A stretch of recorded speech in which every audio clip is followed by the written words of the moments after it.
뭐 우리는 인도가 중요한 미래라고 생각합니다. 이런 식의 그 호의적인 멘트를 날려야 될 정치적인 필요가 반드시 있는 자리가 아니면 아예 언급도 피하는 거예요. 이게 현실입니다. 이걸 지금까지는 안 짚고 넘어갈 수 있었는데 짚어야만 되는 상황이 이번에 터진 것 아니냐. 인도가 정말 원하는 반도체 생산 기지까지 가기 위한 과정에 해결해야 될 다른 문제가 노출이 됐다. 안녕하세요. 박종훈의 경제한방입니다. 이 폭스콘 때문에 인도가 좀 시끌했죠. 이 인도에 들어서려던 이 폭스콘 공장이 무산되면서 이 중국이 아닌 이 반도체 생산 거점으로 인도에 대해서 계속 기대를 해도 되는가, 인도의 성장 가능성 어떻게 봐야 되는가, 여러 가지 말들이 나오고 있습니다. 강성현 교수님 모셔서 한번 어떤 얘기 좀 여쭤볼지 좀 이제 말아보도록 하겠습니다. 안녕하세요. 네. 예, 안녕하십니까. 굉장히 궁금한 게요. 폭스콘 쪽에서 이 협상이 원활하지 못해서다 정도의 입장을 얘기했지만 사실 190억 달러나 되는 프로젝트가 이렇게 쉽게 뒤집히진 않잖아요. 어쩌다 이렇게 됐을까요? 구체적으로는 베단타와 폭스콘 자체 상황하고 인도 정부가 이제 합의를 못한 몇 가지 문제들이 있습니다. 그 과정에 대해서는 짧게 좀 설명을 드리려고 하고요. 그런데 제 판단으로는 이번 일을 계기로 해서 인도가 지금까지 미뤄둔 의사결정, 즉 산업정책이나 경제정책에 아주 중요한 의사결정을 해야만 한다는 사실이 굉장히 분명해진 것 같습니다. 그래서 그런 의미에서 이번 사건이 굉장히 의미심장하다고 저는 생각하고 있고요. 저하고 똑같은 의견을 표명한 인도 전문가도 있고 그래서 제가 소개를 해드리고 그 맥락을 좀 말씀을 드리려고 해요. 이 사건의 흐름을 간단하게 좀 말씀을 드리자면 베단타라는 인도 재벌이 있습니다. 그리고 폭스콘은 아시다시피 대만 회사로 애플의 하청 생산을 하는 기업인데 이 두 회사가 조인트 벤처를 설립을 해서 190억 5천만 달러짜리 반도체와 디스플레이 공장을 세우겠다라는 계획이 공식적으로 무산된 겁니다. 네. 왜 이런 일이 생겼을까요? 이게 사실은 뭐였냐면 2022년 작년 2월 14일에 폭스콘이 이런 발표를 해요. 사업 다각화를 위해서 인도의 반도체 공장 건설에 참여하겠다. 그리고 나서 2022년 9월 13일에 베단타와 폭스콘이 190억 5천만 달러짜리 반도체 디스플레이 공장 건설에 합의를 했고, 그리고 처음에는 그렇지 않았는데 입지를 모디 총리의 고향 구자랏으로 선정했다고 발표가 그때 이제 동시에 나오게 됩니다. 그런데 약간 사람들이 놀랐던 거는 폭스콘이든 베단타든 문제는 반도체 생산 경험이 전혀 없다는 거죠. 아, 그렇군요. 그런 약점들이 있었겠네요, 둘 다. 예. 그런데 왜? 그리고 특히 베단타는 어떤 기업이냐면요. 광산에서 광물을 채굴해서 가공하고 그걸로 수익을 얻는 기업이거든요. 네. 그러니까 두 기업 입장에서는 사업 다각화의 필요성은 이해할 수 있는데 과연 이 두 회사가 만나서 반도체를 만들 수 있을까? 이런 이제 의구심들이 제기가 되죠. 그런데 재밌는 게 그 발표 그 다음날 9월 14일에 저 베단타의 소유주예요. 창업자이기도 하고 아닐 아갈왈이 조인트 벤처를 위한 자금 조달에 문제가 없다라고 발표를 합니다. 네네. 그런데 이 발표는 결국 무슨 뜻이냐면 자금 조달에 문제가 있는 상태에서 출발을 했다는 뜻이죠. 네. 그러니까 인도 입장에서는 실제로 자금 조달 내지는 유동성 위기에 봉착해 있던 재벌 하나가 국가적인 중대한 산업의 진출을 발표함으로써 대마불사의 논리로 국가 보조금을 확보를 해서 유동성 위기를 넘어서려고 했다라는 의심을 사게 되는 겁니다. 이건 공식적인 데이터가 발표가 되거나 하질 않기 때문에 개인 기업의 문제고 이래서 확인할 수는 없지만 상당한 정도의 설득력을 가진 의심입니다. 그런데 이제 금년으로 넘어와서 5월 19일에 IT 미니스터 데퓨티 IT 미니스터인데요. 그러니까 차관이라고 할 수도 있겠죠. 네. 예, 찬드라 셰카르가 로이터에 직접 이야기를 합니다. 이 조인트 벤처가 기술 파트너를 구하는데 지금 굉장히 어려움을 겪고 있다. 그 말은 무슨 말이냐면 두 기업 모두 반도체 생산 경험이 없기 때문에 반도체 생산을 위한 세팅을 해줄 수 있는 뭔가 파트너가 필요했던 거예요. 네. 그 이후 5월 말에 5월 31일 날 로이터 보도가 또 나옵니다. ST 마이크로라고 유럽에 있는 반도체 회사 ST 마이크로 일렉트로닉스하고 조인트 벤처의 협상이 교착 상태에 빠졌다. 이때 이제 문제가 뭐였는지의 내부 사정이 흘러나옵니다. 무슨 이야기냐면 ST 마이크로는 이름만 걸치고 싶었던 거예요. 그 기술 자문역으로. 네.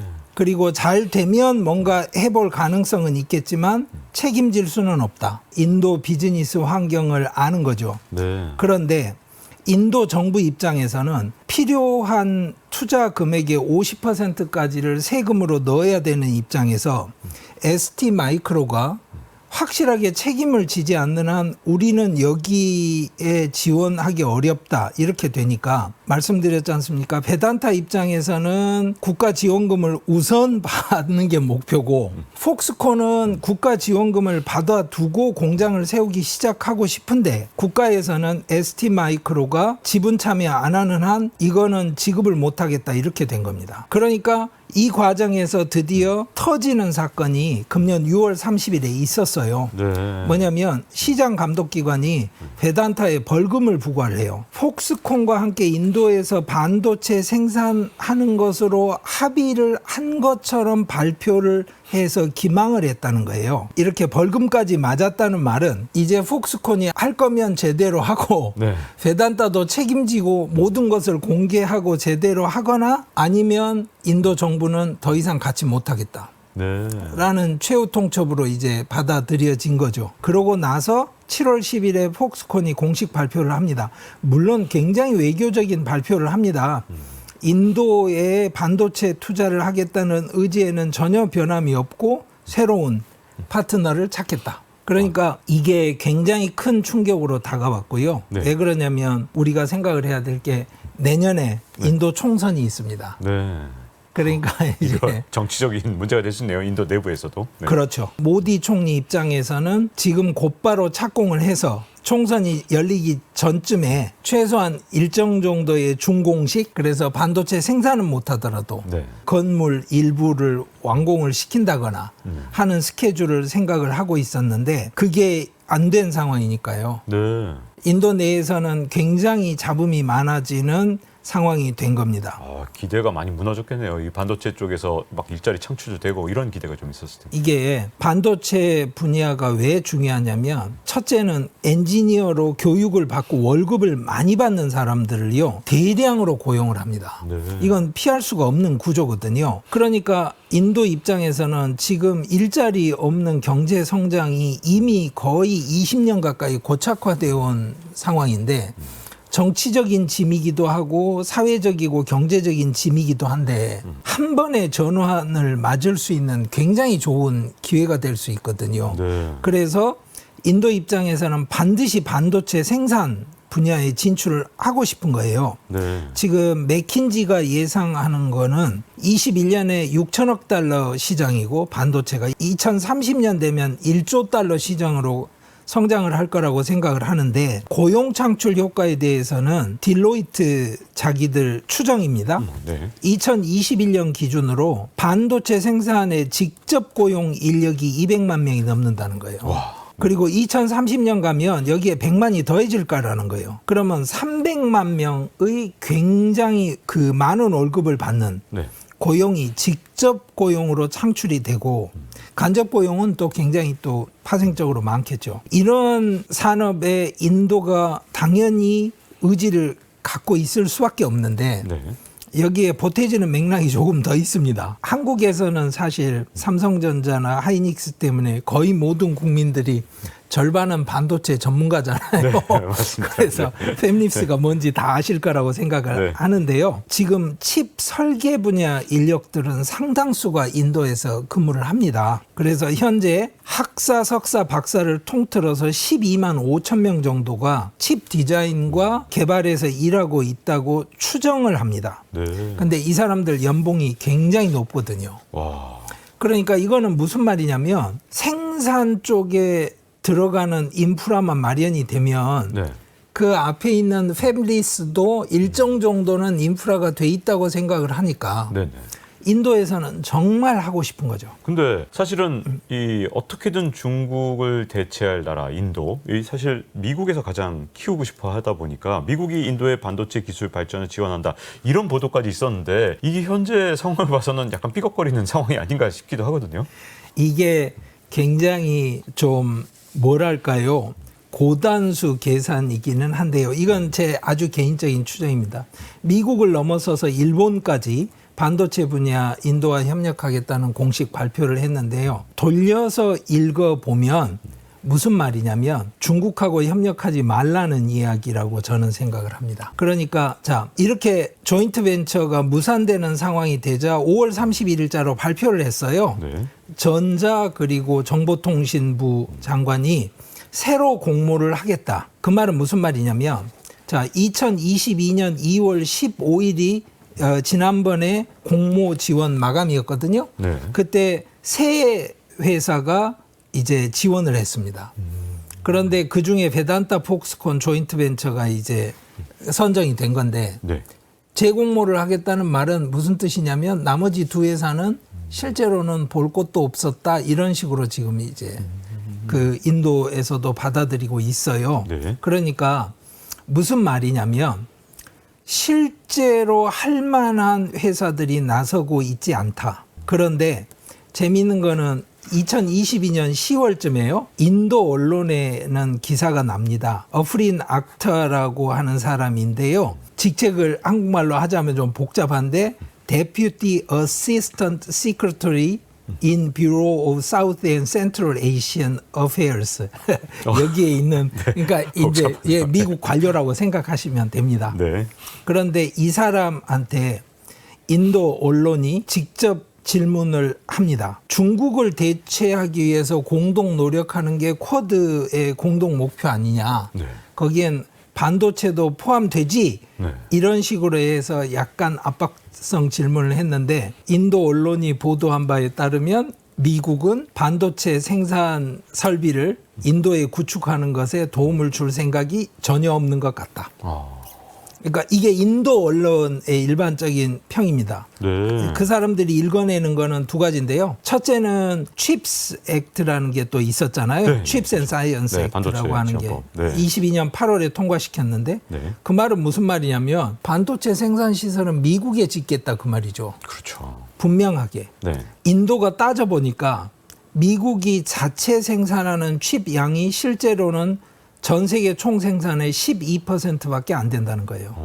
그러다 보니까 미국이 527억 달러 보조금을 쓰겠다는데 그러면 결론은 뭐냐면 미국이 그 돈을 써가면서 국내 생산을 증진을 하겠다는 상황에서 인도 생산 기지를 지원을 하겠다라고 기대를 하기는 너무 어렵죠. 그러니까 결국 지금 인도 전문가들 사이에서 나왔던 논평은 대부분 뭐였냐면 크게 말은 하지 않지만 중국이 중요하다. 야, 이거 참 또 묘한 상황이 돼가고 있네요. 네. 그렇죠. 그러니까 인도가 이 상황에서 사실은 21년 말에 100억 달러 인센티브를 준비해서 공장 건설에 필요한 자금 50%까지 지원을 하겠다라고 발표를 했던 것이고요. 네.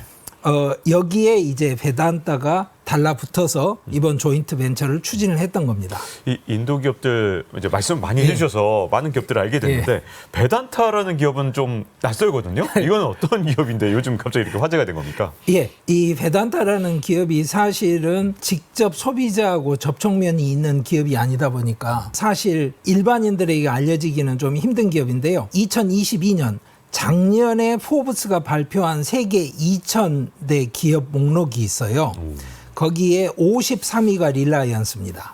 그러니까 인도 최대 재벌이 들어가 있는 거죠. 그 뒤에 이제 인도 기업들이 들어가 있는데 당연히 인도 석유공사, 뭐 인도 은행 이런 게 들어가죠. 자본 규모가 크니까. 근데 재밌는 게 593위가 베단타입니다.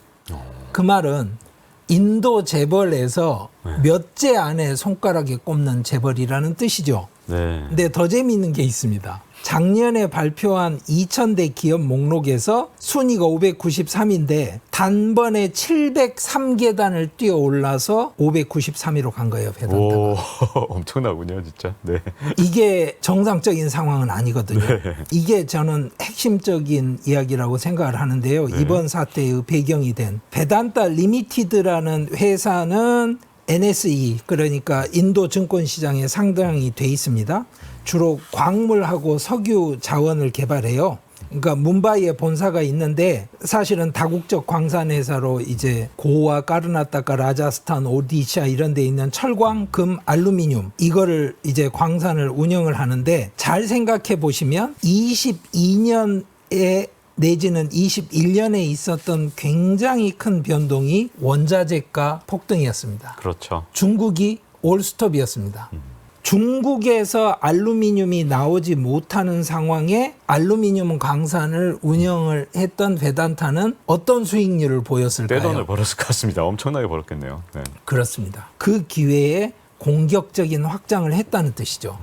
그런데 확장은 무엇을 의미하는 거냐면 부채를 의미하죠. 그래서 그 다음 그래프가 있습니다. 이게 인도에 상장되어 있는 베단타 기업의 주가 그림입니다. 네. 잘 보시면 굉장히 떨어졌죠. 네. 23년 2월쯤에. 그리고 나서 횡보를 합니다. 지금 다시 정상을 찾고 있지 못합니다.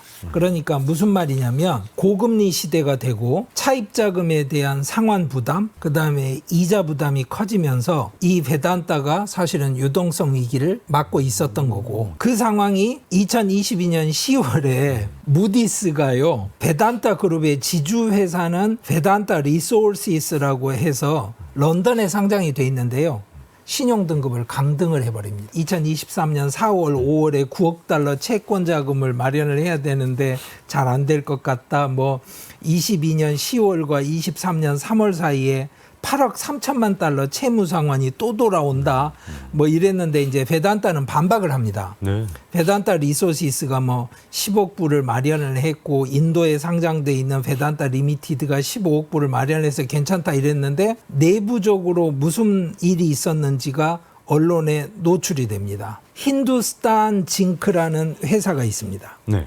이 힌두스탄 징크가 당연히 징크니까 아연 뭐 이런 거 하는 회사겠죠. 힌두스탄이 붙어 있으니까 인도 아연 회사. 네. 여기 지분의 64.92%를 베단타가 가지고 있어요. 그래서 아연, 납, 은을 생산하는 업체입니다. 라자스탄에 있어요. 그런데 문제는 뭐냐면 유동성 위기를 맞은 베단타가 자기들이 가진 국제 비즈니스가 있잖아요. 전형적인 게 아프리카하고 아일랜드 쪽에 아연 비즈니스가 있거든요. 네.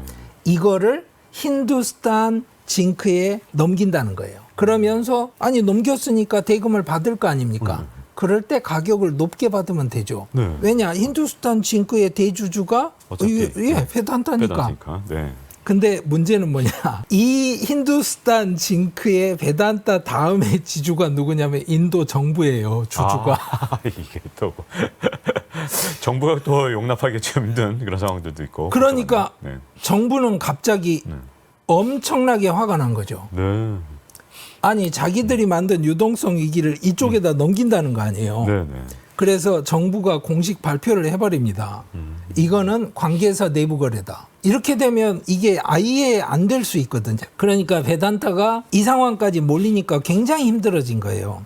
근데 이제 지금 베단타 그룹 자체에 대해서 상황을 보자면 첫째는 중국 경기가 지금 올라오지를 못하기 때문에 원자재 가격이 다시 상향으로 돌아설 기미가 보이지 않습니다. 네. 또 하나 힌두스탄 징크에 지금 매각하려던 이 작전을 인도 정부가 받아들여 줄 것 같지가 않아요. 그러면 고금리 상황에서 어떻게 버틸 수 있느냐. 그러니까 대마 불사의 논리로 폭스콘을 끌어들여서 반도체까지 일을 벌이고 나면 인도 정부에서 반도체까지 안 되는 상황보다는 힌두스탄 징크도 좀 해결해주고 우선 공장 짓고 반도체 좀 만들게 도와주지 않을까? 이런 계산을 했을 것이라는 추정이 가능합니다. 정부를 상대로 무슨 인질극하는 것도 아니고 좀 이상한데, 그러면 이런 베단타의 자금난 이 상황이 혹시 이 조인트 벤처가 무산된 결정적 이유라고 할 수 있을까요? 저는 여러 가지 이유들 중에 하나라고 생각을 하고요. 이게 일정 정도의 돌려막기 시도, 대마불사 논리를 적용시킨 문제였다고도 생각은 하지만 분명한 것은 좀 이 구체적인 문제 상황을 좀 이해를 할 필요가 있다고 보여요. 네. 이게 무슨 이야기냐면 이제 드디어 본 게임에 들어갈 때는 예전과 다른 거죠. 왜 인도에 그만큼의 투자를 하지 않고 베트남에 투자를 하느냐. 베트남하고 인도를 비교해봐라. 어느 쪽이 미래이겠냐. 덩치가 인도가 크지 않냐. 그렇게 인력도 많고 그렇게 잘 되는 거면 TSMC, UMC, 글로벌 파운드리, 하이닉스, 삼성전자, 인텔 하다못해 차량용 반도체 만드는 NXP는 왜 인도에 안 들어갑니까?